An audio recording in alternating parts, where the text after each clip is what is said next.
கொளுத்தும் வெயிலில் ஒரு குதூகல குளியல்.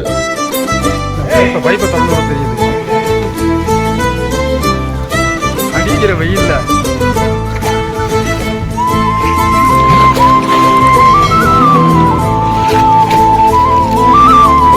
முங்கி முங்கி குளித்து எழுந்த ராமலட்சுமி.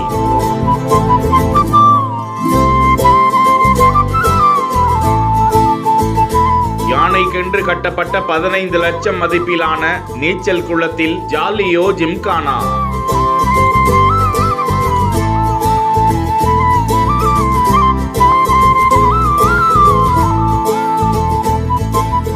ராமேஸ்வரம் ராமநாத சுவாமி கோவிலின் வடக்கு கோபுரம் அருகே உள்ள நந்தவனத்தில் யானை குளிப்பதற்கென்றே 15 லட்சம் ரூபாய் மதிப்பீட்டில் கட்டப்பட்ட நீச்சல் குளத்தில் கோவில் யானை ராமலட்சுமி குதூகலமாக ஆட்டம் போடும் காட்சியை தான் பார்த்து கொண்டிருக்கிறோம்.